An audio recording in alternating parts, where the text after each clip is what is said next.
Boa noite, querida igreja. Boa noite você também que nos visita aí pela internet. Deus abençoe a sua vida, né? E que privilégio estarmos juntos aqui nessa noite, para juntos meditarmos na palavra do Senhor. Agradeço a confiança do pastor, do conselho da igreja e que ele faça do nosso coração agora terra fértil, aonde a semente caia, frutifique para a glória de Deus e transforme as nossas vidas. Muito bem, Salmo 119, o maior capítulo da Bíblia, o maior salmo da Bíblia, né? Eu vou pedir para um rapaz muito inteligente, chamado Josh, me responder a seguinte pergunta. Josh, sem usar a calculadora, sem usar o celular do seu pai, quanto é 22 vezes 8? Rapaz, cabra bom, 176, obrigado. Eu gostei assim da sutileza que ele ainda olhou para cima, assim, para fazer a conta, né? O Salmo 119 é formado por 22 grupos de 8 versículos. Por isso que 22 vezes 8 é 176. Se você olhar aí o último versículo do Salmo 176, só que na nossa versão, revista atualizada, isso não fica tão evidente.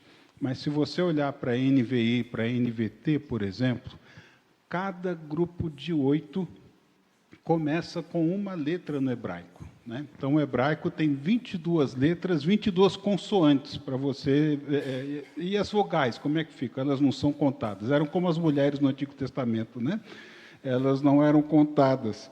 Mas tem umas 10 vogais, um pouquinho mais. Mas 22 letras. Então, do versículo 1 ao versículo 9, ao versículo 8, começa com a primeira letra, que é Aleph.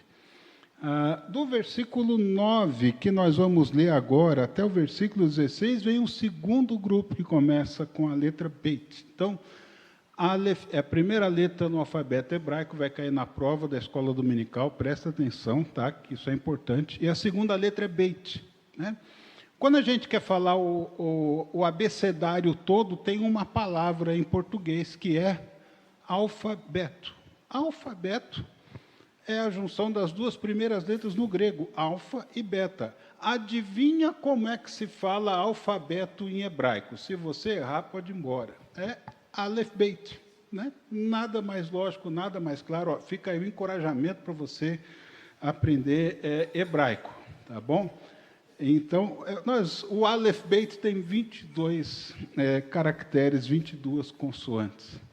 Muito bem, então nós vamos ler o Salmo 119, do verso 9 até o verso 16. Tá?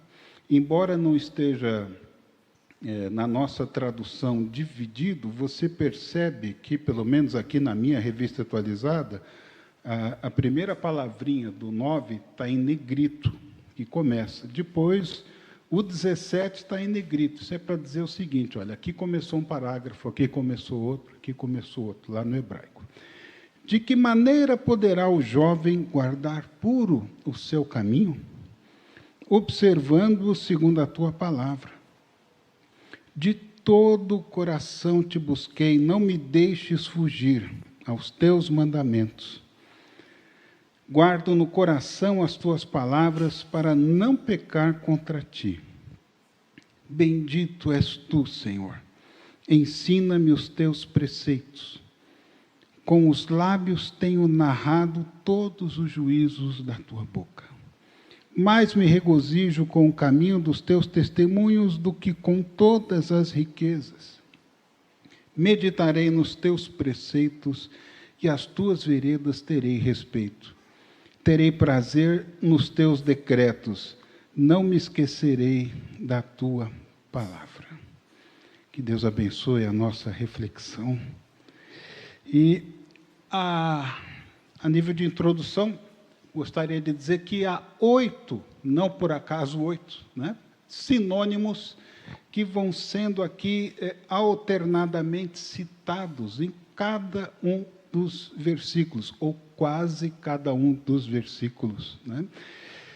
Por exemplo, a gente tem lei, que é a palavra Torá, que todos nós conhecemos, testemunhos, preceitos, decretos, mandamentos, juízo, palavra, promessa, tá? E algumas alterações aí de versões no português, dependendo aonde você estiver lendo. Mas, via de regra, tá? Cada grupo de 8 letras tem algumas desses sinônimos, né? Além disso, a gente encontra outros, né? Por exemplo, caminhos, que está ao lado de fidelidade. Até mesmo assim, o salmista fala teu nome, né? No sentido de a tua direção, a tua proteção, o teu dirigir para a minha vida. Tudo isso para mencionar a importância da palavra de Deus. A palavra de Deus, ela é importantíssima para o cristão, tá? Mas a nossa reflexão não termina aí, né? Ela é só o começo, né? Mas olha, se você olhar e ler atentamente, você vai perceber um versículo que não tem nenhum desses 8 sinônimos, tá? Tem que ler com atenção. Se você fala, não, todos têm, não tem, tá? Tinham 3 suspeitos, os 2 suspeitos que não aparece nada parecido em português, você vai lá no hebraico, está lá, que é o versículo 84, 121. Mas se você olhar como curiosidade, eu sei que está longe, então o pessoal vai esquecer do spoiler. Olha o verso 122. Sê fiador do teu servo para o bem, não permitas que os soberbos me oprimam. Então, aqui a gente não tem palavra, mandamento, lei, decreto, promessa. Então, a gente tem um clamor aqui do salmista. Muito bem, quem é que está falando? A gente não sabe se foi o Davi que escreveu, mas tem toda a cara de Davi, mas a gente não pode afirmar com certeza, né? Mas, obviamente, é um trabalho artístico e um trabalho inspirado por Deus de profunda beleza. Imagine você se procurar começar um versículo com a mesma letra e variando o tema, mas não mudando o pensamento em si, né? É bastante trabalhoso isso. Muito bem. E olha só, o primeiro versículo, de que maneira poderá o jovem guardar puro o seu caminho? Quando eu me converti, eu lia bastante esse versículo. Eu era mais jovem do que sou, né? Alguns de nós somos jovens há mais tempo, então você deve estar apreciando esse versículo também há mais tempo, assim como eu. E a pergunta é retórica. E quem faz essa pergunta? De que maneira poderá o jovem guardar puro o seu caminho, né? A pergunta é retórica, e retórica quer dizer, não é para você responder, é para você pensar. A resposta, ela é mais ou menos esperada, ela é mais ou menos óbvia. Só dá para guardar puro o nosso caminho, observando segundo a sua palavra, né? E aqui nós temos o seguinte: o salmista está se portando como um professor, né? Como um rabi, como aquele que ensina o seu aluno ou o seu discípulo. O tom é muito parecido lá com o livro de Provérbios, quando a gente encontra várias vezes a expressão filho meu, né? Filho meu no sentido de meu discípulo, meu aluno, preste atenção no que eu vou dizer para você, porque isso aqui é muito importante. Então, nós temos aqui a linguagem da sabedoria, né? Algo tão importante, tão procurado, pelo menos por mim, nos últimos tempos. Eu tenho pedido todo dia sabedoria a Deus, né? O jovem está pedindo sabedoria para guardar o seu caminho de maneira pura. Este salmo exala sabedoria. Muito bem. Então, aqui a gente vê que esse tema é absolutamente relevante, né? Como um jovem pode manter puro o seu caminho, né? Semana passada, minha esposa e eu assistimos à última pregação do evento chamado Consciência Cristã, do pastor Paulo Júnior. e ele falou muito entusiasticamente, de maneira contundente, sobre os pecados, especialmente na área sexual. Então, se você quiser uma pregação muito interessante, onde milhares de pessoas estavam lá e nenhuma delas abria a boca, todo mundo quietinho, né? Muito bem, e como é que a gente pode, então, manter o nosso caminho puro, sendo que nós podemos viver, trabalhar, morar em ambientes tão contaminados? Nós não podemos fazer isto sozinhos, né? Nós precisamos, nós devemos de conselho, nós precisamos ter conselhos, precisamos de força, mais dinâmicos do que as influências que nos cercam. E onde é que nós podemos encontrar essa força e sabedoria? Lendo a palavra de Deus e fazendo o que ela diz. Queria pular do 9 para o 11, depois a gente vai mencionar o 10, né? Guardo no coração as tuas palavras para não pecar contra ti. Esse guardo, ele tem esse verbo, ele é muito especial no sentido de que ele significa esconder, tá? Por isso que o tema dessa noite é: esconda no seu coração a palavra de Deus. Esconda a palavra de Deus no seu coração. A mesma palavra para dizer que Joquebede escondeu Moisés quando era criança. A mesma palavra usada para dizer que Raabe escondeu os espias, né, enviados por Josué em Jericó. Esconder, mas não é simplesmente esconder, né, gente? Até porque tem gente que esconde a palavra tão bem que não sabe onde guardou depois, né? Cadê a Bíblia, né? E diz uma música muito antiga, não é do meu tempo, né? Que o crente que deixa a Bíblia na gaveta está de braço dado com o capeta, alguma coisa parecida com isso, né? Eu nem lembro como é que é isso aí direito, mas eu já escutei eu falar desse negócio. É esconder, olha que coisa linda, no sentido de entesourar, de você guardar algo que é preciosíssimo, algo pelo qual você tem um apreço enorme, aquela coisa, como se fosse aquela joia de família, aquele retrato, aquele título, seja lá o que for. Eu entesourei bem dentro lá do meu coração a tua palavra. Para quê? Porque eu não quero pecar contra o Senhor. Então, à medida em que a gente vai ler nesses 8 versículos, que o pastor me deu aqui um filé mignon, né? Porque esses 8 são muito bons aqui, fantásticos. Eu gostei demais e agradeço o privilégio de falar sobre eles, né? Esse é o tema dessa noite: entesourar a palavra de Deus, guardá-la. Mas por quê? Por que a gente precisa guardar a palavra de Deus? Será que o salmista está falando de um exercício meramente de memorizar a palavra? Será que nós devemos ser campeões da memorização da palavra de Deus, né? Mas esse entesourar é esconder algo que é precioso, que é valioso.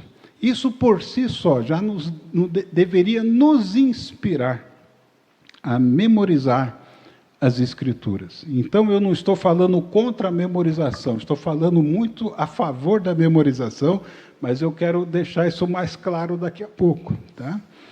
Porque a memorização, por ela só, não vai nos impedir de pecar. O que é que falta? Não só memorizar, mas colocar em prática a palavra de Deus nas nossas vidas, como um guia vital para tudo o que fazemos. Tem gente que sofre muito na vida cristã por causa disso, porque vive pedindo coisas a Deus que Deus falou, isso aqui não, né?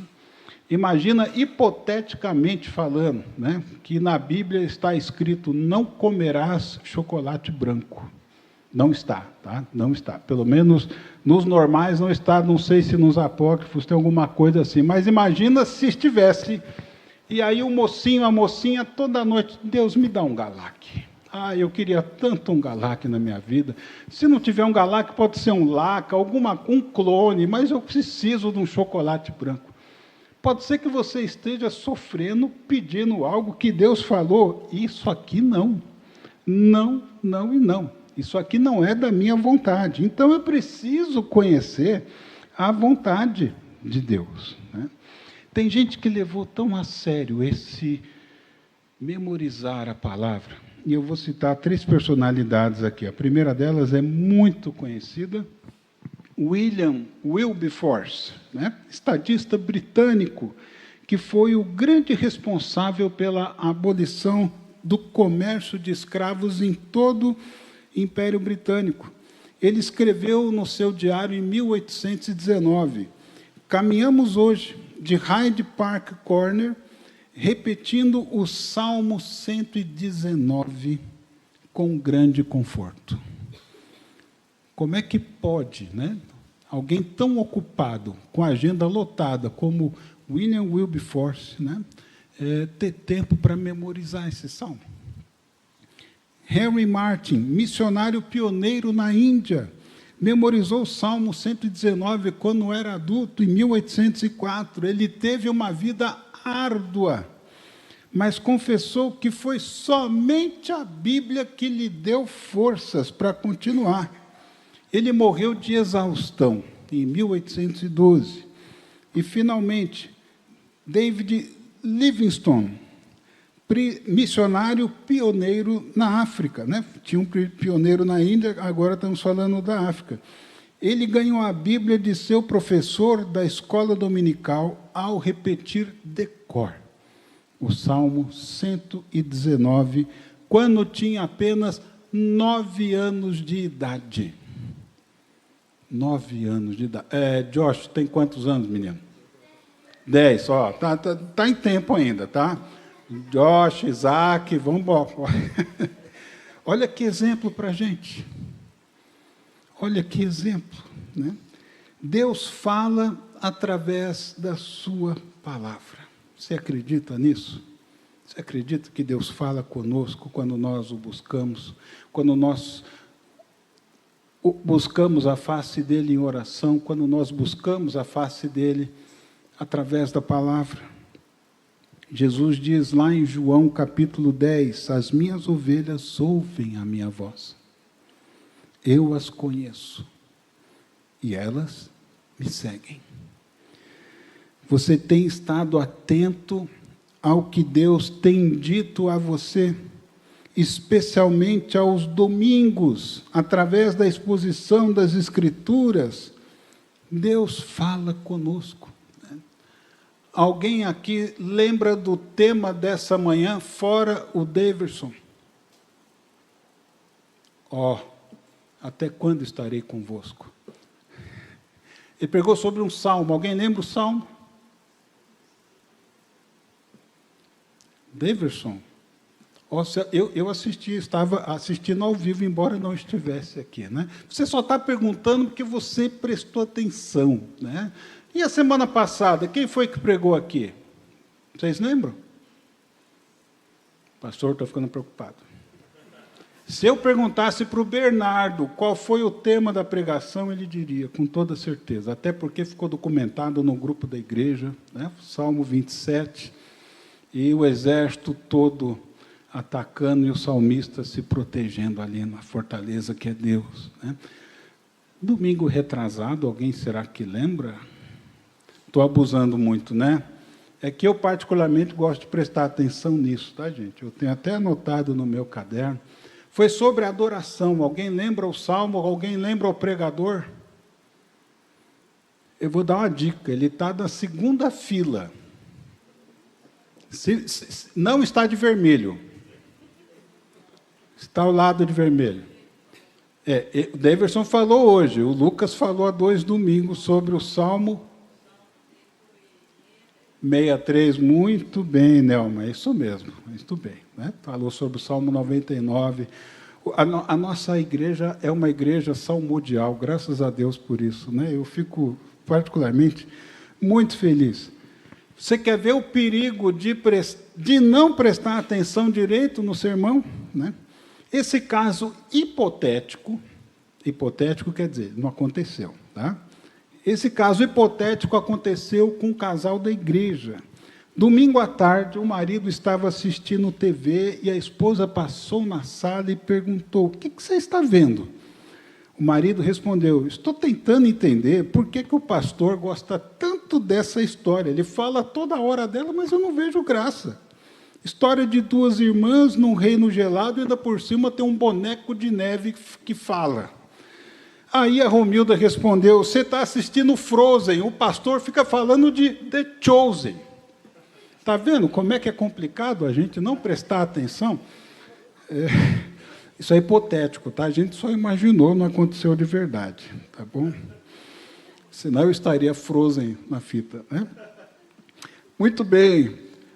Praticamente, queridos, em todos os versos de hoje, né, o salmista afirma a alegria proporcionada pela preocupação com os ensinamentos morais de Deus. E ele declara o seu desejo de definir a sua mente, governar a sua vida pelos padrões revelados no Senhor, revelados do Senhor. Né? Eu não quero pecar contra o Senhor. Tá? Mas ele confessa aqui no verso 10 e no verso 12, que ele não consegue enfrentar a luta diária sem a ajuda pessoal de Deus. Não me deixes fugir aos teus mandamentos, versos 10. Eu não consigo fazer isso sozinho. Eu preciso do Senhor incendiando esse desejo meu pela tua palavra. O verso 12, ensina-me os teus decretos, porque tu és bendito, Senhor. Eu preciso aprender. Agora, queria trazer à memória a carta de Paulo aos Filipenses. Eu não vou nem abrir a carta, vou fazê-la à guisa de ilustração, né?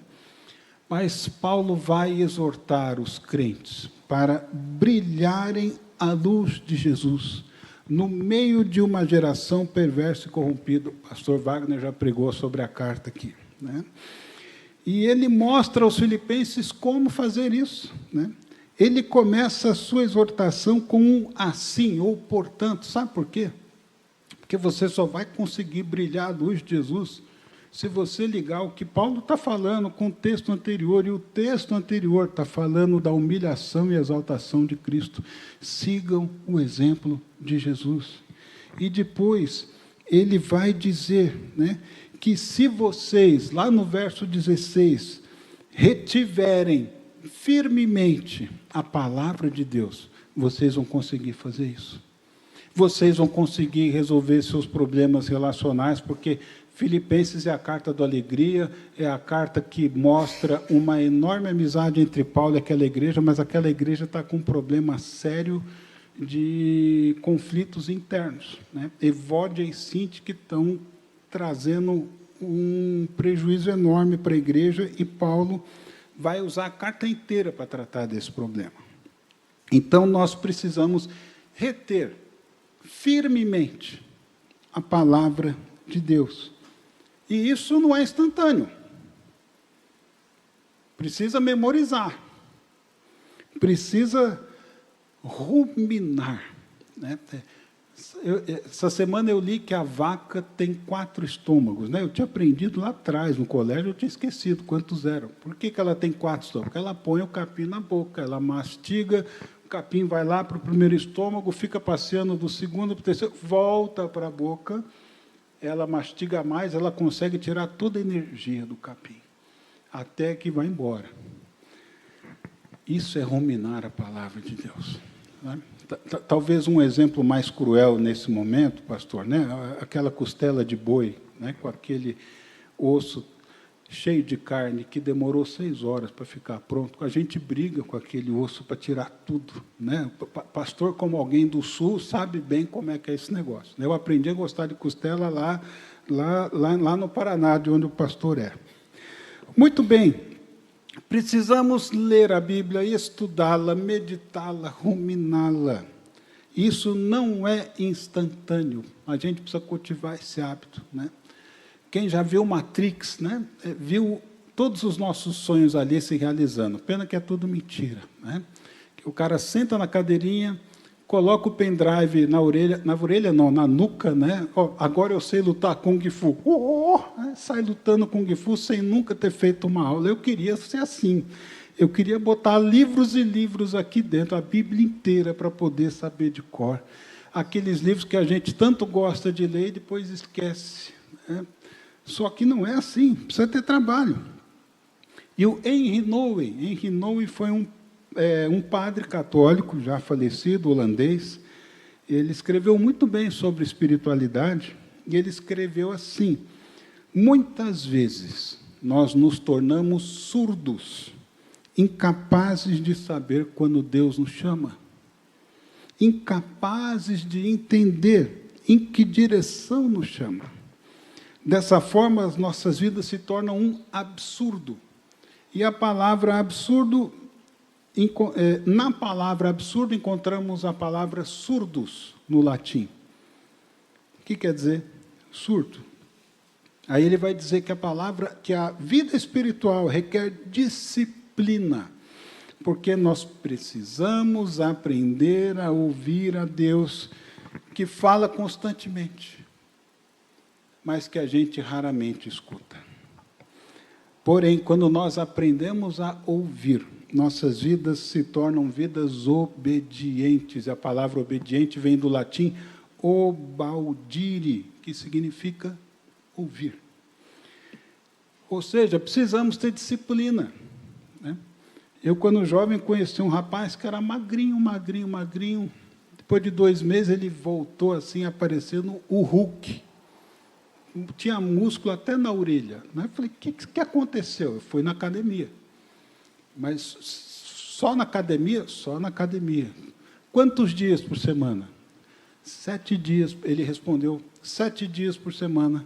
Faça chuva, faça sol, Natal, Ano Novo, feriado, Páscoa, o que for, eu estou na academia.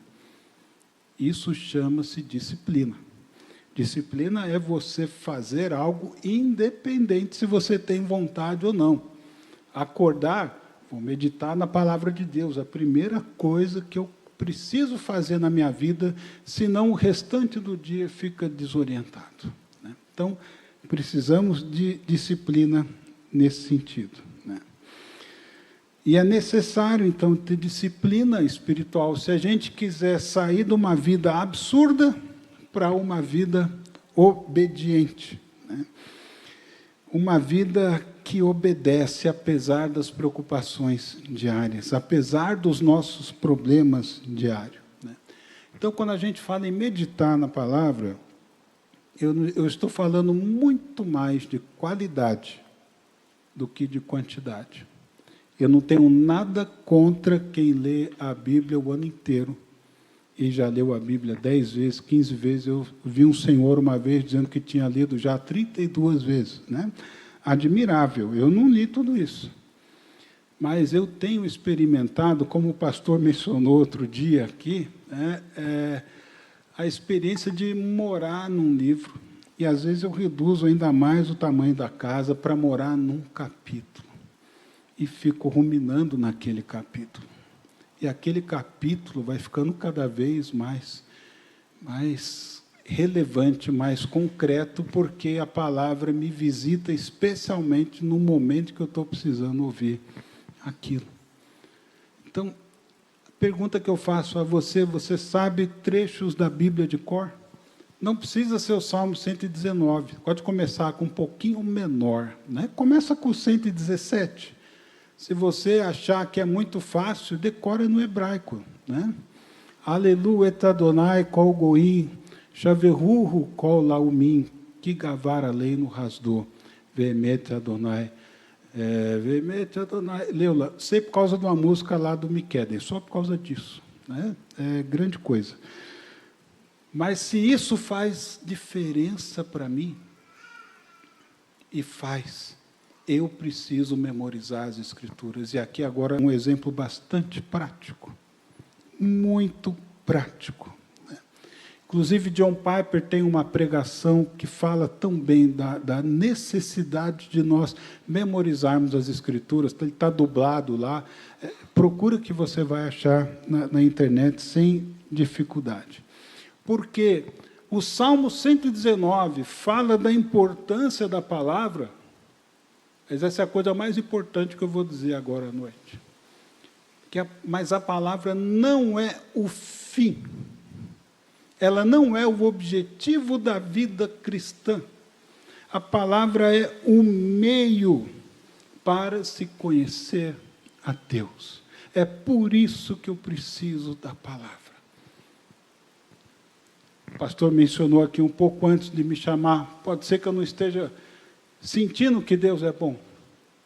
E o nosso coração é enganoso, muitas vezes ele faz isso conosco. Mas quando eu vou na palavra, ela me diz, Deus é bom. Quando? Sempre. O caráter dele é esse. Eu posso estar não me sentindo amado, posso estar me sentindo sozinho, posso não estar sentindo a bondade de Deus, mas Deus não deixou de me amar, não deixou de estar comigo. Eu amo um dos versículos lá de Hebreus, né?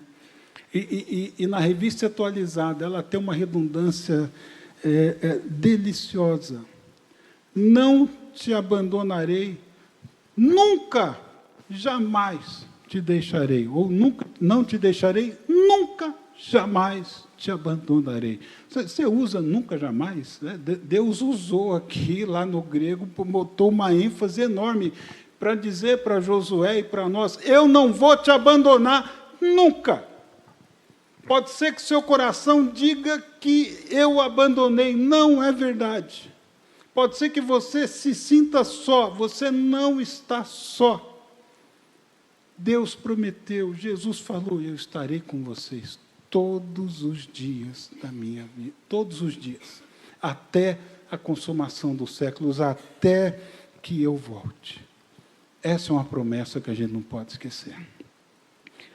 Qualidade na memorização da palavra de Deus. A palavra não é o objetivo final da Escritura, da minha vida. A palavra é um meio. Aquele que se gloriar, glorie-se nisso, Jeremias, em me conhecer.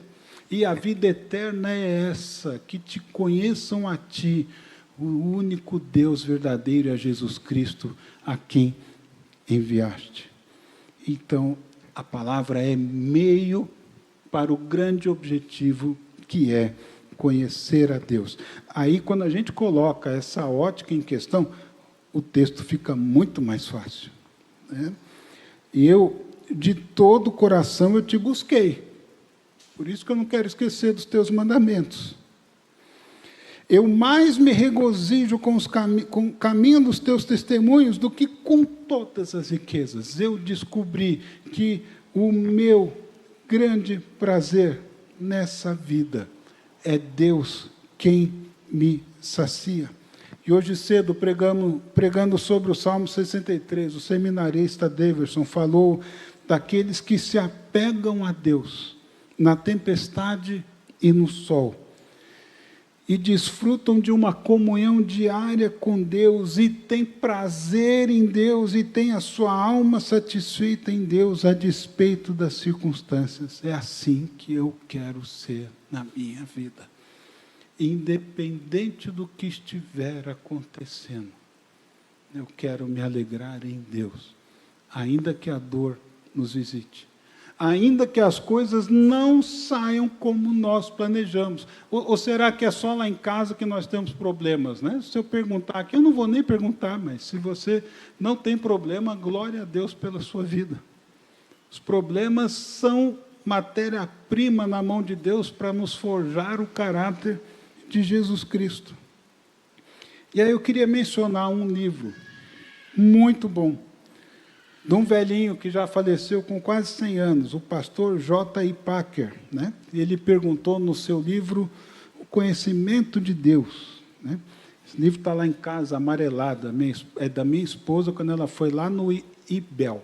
se falar certo, não falar errado, né? No IBEL, ela ganhou esse livro, comprou esse livro, e é uma benção. Como podemos transformar o nosso conhecimento sobre Deus em conhecimento de Deus?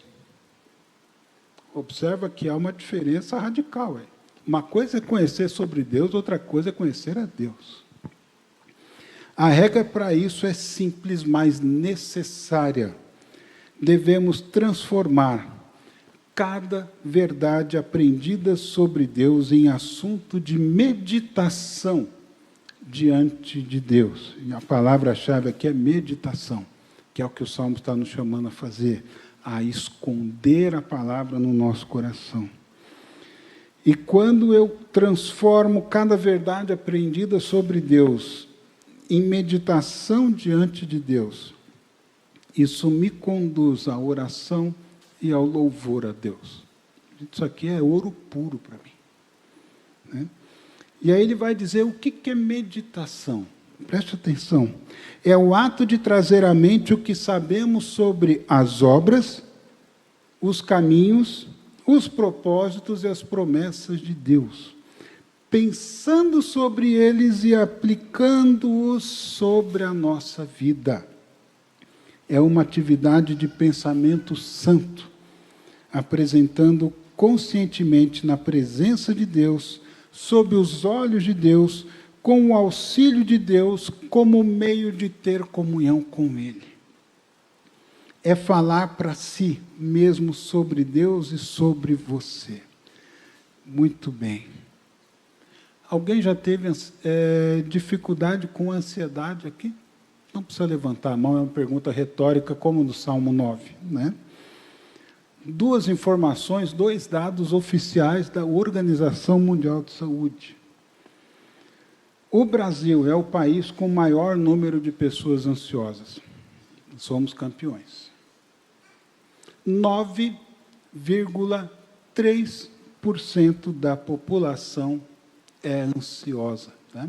Então, se nós fizermos aqui a conta 5, 10, 15, 22, nós temos 2 pessoas, 3 pessoas aqui presentes, estatisticamente falando, tá? Espero que ninguém esteja com problema de ansiedade.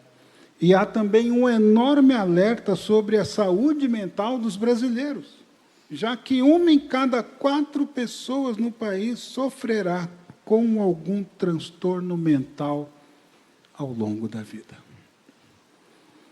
Eu já sofri muito com ansiedade. Assim que eu casei, eu perdi meu emprego. E aí eu fiquei miseravelmente ansioso. Como é que eu tiro a minha esposa da casa dos meus pais, dos pais dela, melhor dizendo, para passar fome comigo?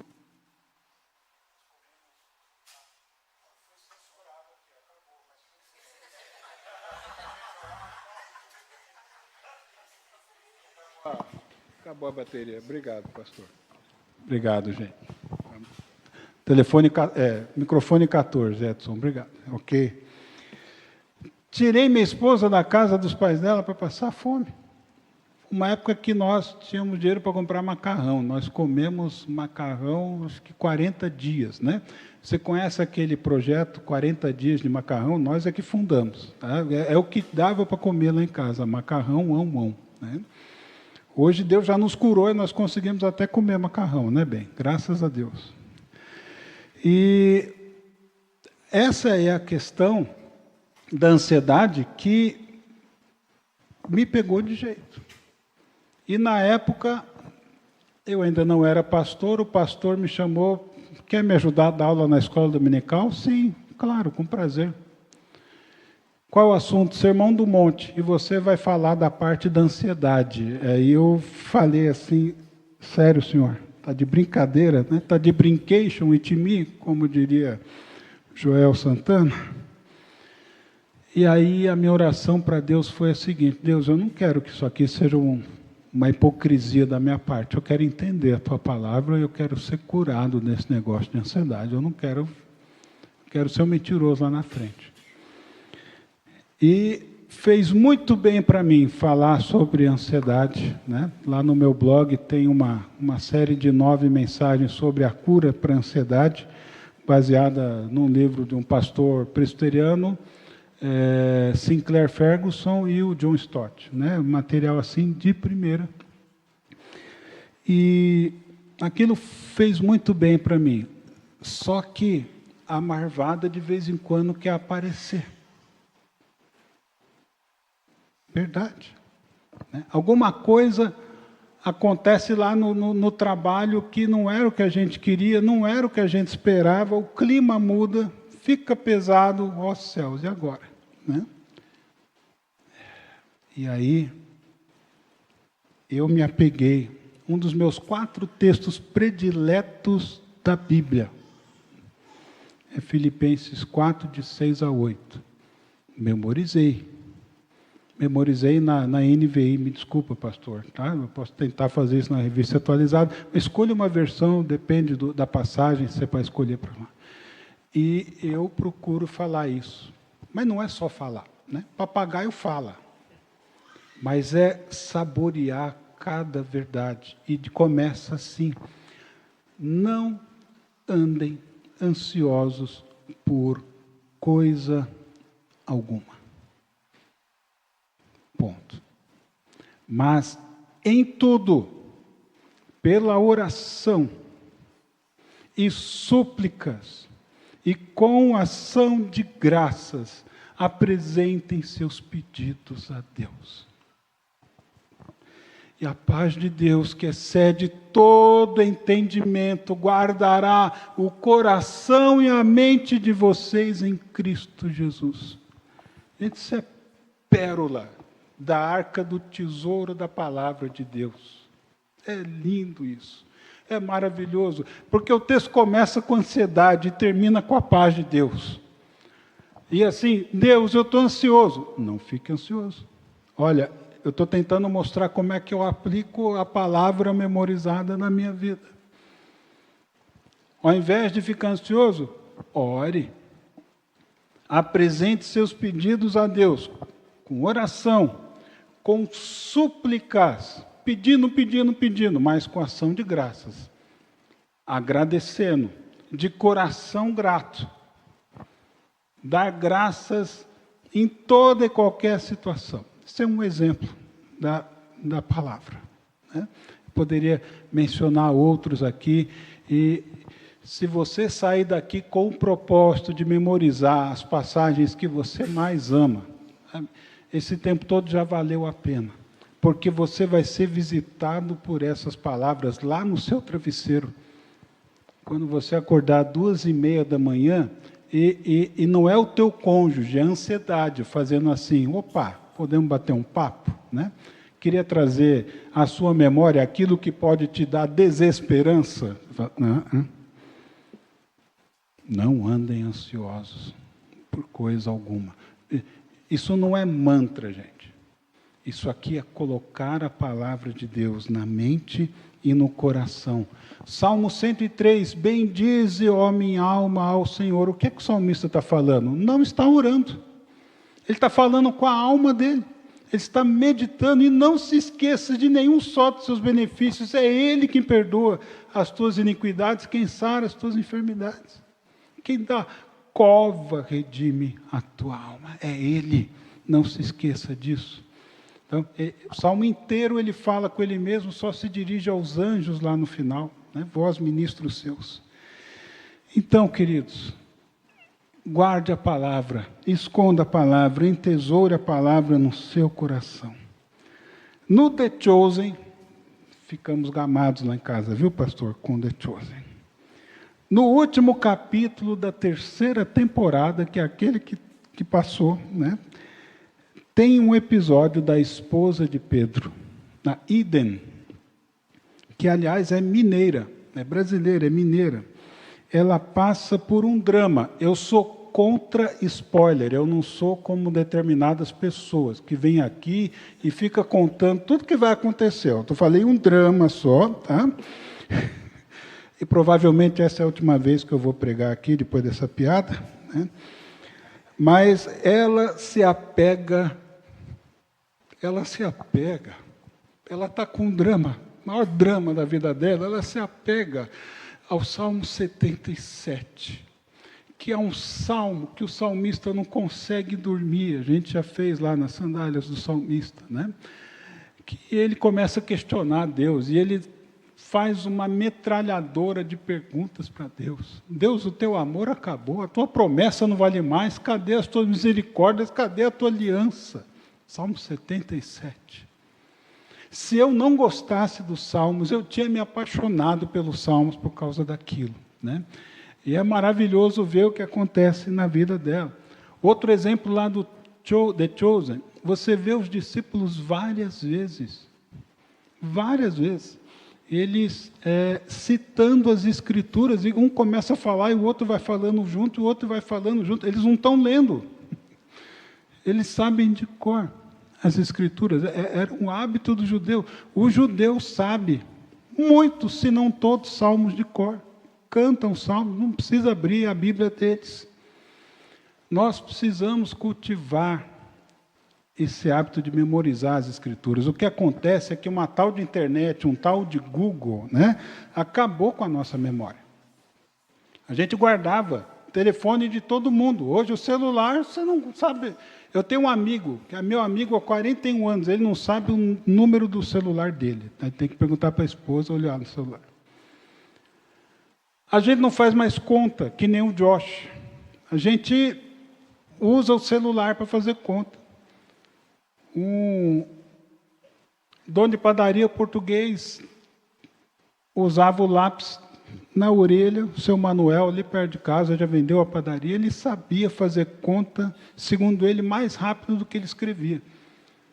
Hoje ele usava a calculadora lá, essa maquininha me deixou burro. A gente precisa desemburrecer e recriar esse hábito que a Escritura fala da gente esconder a palavra no coração. Para terminar, Tim Keller diz que nós devemos trabalhar, dizia, né? Que nós devemos trabalhar as verdades das Escrituras em nossas devoções, até que elas moldem os nossos amores, as nossas esperanças e imaginação. E Jesus foi o exemplo proeminente disso. Nos seus momentos mais sombrios, quando ele é abandonado, quando ele é traído, quando ele é morto, o que é que ele faz? Ele cita as Escrituras. Cita 2 salmos lá na cruz. Seu coração era tão moldado pelas Escrituras que isso lhe vinha à mente sempre que ele estava em necessidade ou dificuldade. Por isso que Paulo fala, a palavra de Deus tem que habitar ricamente em nós. Muito bem, queridos. Eu queria, de todo o coração, e tenho orado por isso, para que Deus aumente em nós o desejo de conhecer a sua palavra, de memorizar a sua palavra e de ser visitado pela sua palavra nos nossos momentos, especialmente nos dias de maiores necessidades. Queria ter uma palavra de oração com você. Oremos. Pai querido, nós queremos fazer como Jesus fez. Esconder a tua palavra no nosso coração, entesourá-la, guardá-la de maneira carinhosa, preciosa. Ajuda-nos, Senhor, a memorizá-la, a compreendê-la, para assim te conhecermos mais e melhor. Porque nós queremos te conhecer, Senhor. Nós queremos lembrar todos os dias de que nós dependemos de Ti para tudo, que sem Ti nós não podemos fazer nada. Livra-nos de confiarmos no nosso próprio entendimento. Que a Tua sabedoria, que o bom senso que vem de Ti, estejam sempre conosco. Em nome de Jesus que oramos. Amém.